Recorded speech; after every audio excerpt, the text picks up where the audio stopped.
One of Iran's most senior Shiite clerics, Ayatollah Makarem Shirazi, has issued a religious fatwa declaring US President Donald Trump and Israeli Prime Minister Benjamin Netanyahu as Moharib, enemies of God, a title that, under Iranian law, can mean execution or worse.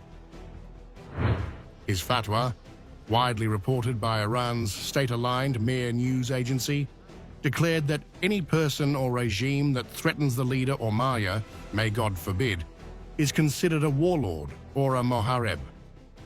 Under Iranian law, those labeled Moharib can face execution, crucifixion, amputation, or exile.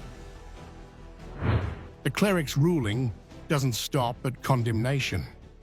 Makarem urged Muslims across the globe, regardless of nationality, to take action against Trump and Netanyahu, asserting that any cooperation or support for that enemy by Muslims or Islamic states is haram, forbidden. The fatwa continues.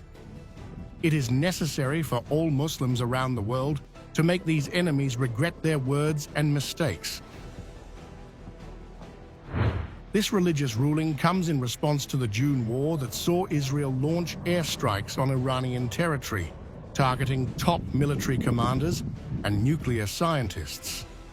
Iran retaliated with ballistic missile attacks on Israeli cities.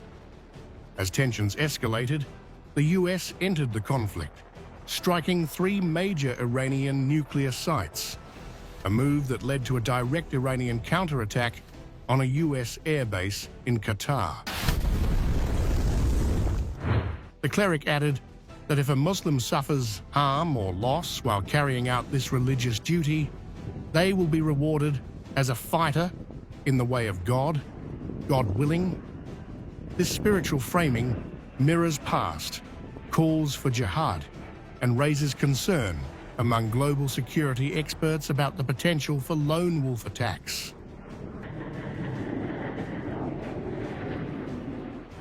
In a separate declaration, Ayatollah Makarem stated that any individual who harms Iran's supreme leader, Ayatollah Ali Khamenei, deserves the death penalty. The dual rulings effectively turn threats against Iran's top leadership into divine red lines.